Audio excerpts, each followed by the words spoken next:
राधे राधे दोस्तों। आज की कहानी है पछतावा। निशा ने नए घर में कदम रखते ही पहले दिन से जितना उससे बन पड़ा किया, वह अजय की न सिर्फ पत्नी बनकर इस घर में आई थी, बल्कि बाकी रिश्तों को भी सहेजने में जी जान से लगी हुई थी। वह अपनी भाभी से भी तो शर्त लगाकर आई थी कि वह दिखाएगी कि बहू के दायित्व कैसे निभाए जाते हैं। इसके जवाब में भाभी ने बस सदा खुश रहने का आशीर्वाद दिया था।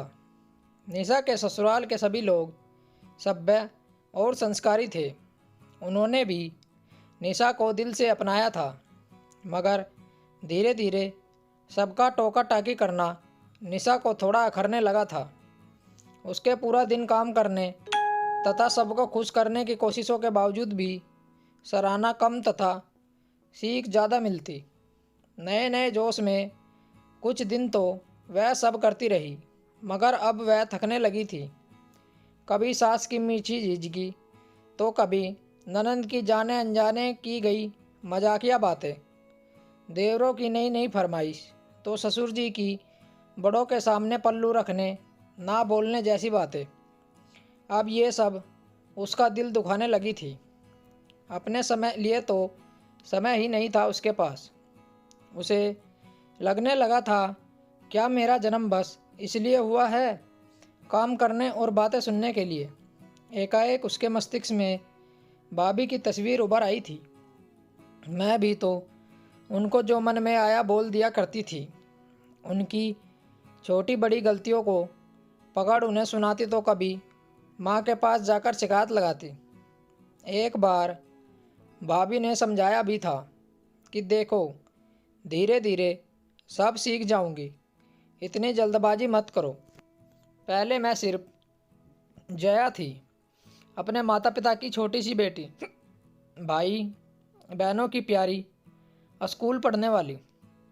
अब अचानक से मैं तुम्हारे भाई के लिए पत्नी, सास के लिए बहू, ससुर जी की आज्ञाकारी बेटी, देवरों की दोस्त, जेठानी की छोटी बहन और तुम्हारी भाभी बन गई हूँ। मैं अपने को इस सब में डाल लूँगी, मगर कुछ समय तो लगेगा ना। तब निशा ने ही घमंड के साथ उनसे शर्त लगाई थी कि देखना, जब मैं बहू बनूंगी तो कैसे सबका दिल जीत लूँगी। मगर ये बातें कहने और सोचने में जितनी आसान थी, अब निशा पर आकर पड़ी तब उसका दर्द महसूस हुआ। अपना सब कुछ कुर्बान करने के बाद भी वह सबकी अपेक्षाओं पर खरी नहीं उतर पा रही थी।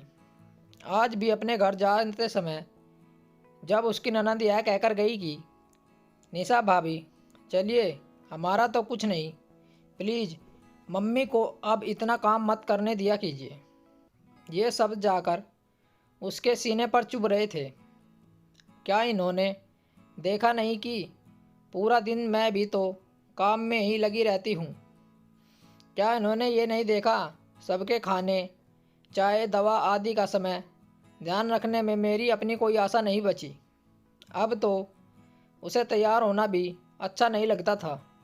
परंतु निशा भी तो एक बार भाभी के पुराने कपड़ों में काम करने पर कितना चिल्लाई थी। क्या आप दुनिया को यह दिखाना चाहती हैं कि हम आपको नए कपड़े सिलवा कर नहीं देते? सुबह सुबह तैयार हुआ कीजिए भाभी। मगर आज उसे खुद को रोज़ भारी भारी कपड़ों में रहना पड़ता। चूड़ियों से भरे हाथों से दिन भर काम करके कलाइयाँ दुख जाती। रोज़ मेकअप लगाने से चेहरे पर एलर्जी भी हो गई थी। इस बार जब वह घर पहुंची तो जया के पैरों में गिरकर फूट फूट कर रोई। भाभी, आप मुझे माफ़ करेंगी ना, उन शब्दों के बाणों के लिए जिनसे मैं ना जाने अनजाने आप पर वार करती, उन सीखों के लिए जो स्वयं अनजान होते हुए भी आप पर थोपना चाहती थी, सब आंसुओं के लिए जो मेरी वजह से आपकी आंखों में आए। आप मुझे माफ़ करेगी ना? जया ने निशा को गले से लगा लिया और बस इतना कहा कि तुम्हें पश्चाताप है, बहुत बड़ी बात है। अब मुझे तुमसे कोई गिला नहीं, क्योंकि सुबह का भूला अगर शाम को घर आ जाए तो उसे भूला नहीं कहते। स्टोरी को लेकर आपकी क्या राय है? नीचे कमेंट करके हमें बताएं। ऐसी ही और बेहतरीन कहानियाँ सुनने के लिए हमारे चैनल रोचक कहानी वॉइस को ज़रूर सब्सक्राइब करें। मिलते हैं आपसे एक और नई कहानी के साथ। तब तक जुड़े रहिए हमारे चैनल के साथ। कहानी सुनने के लिए आप लोगों का बहुत बहुत धन्यवाद। राम राम दोस्तों।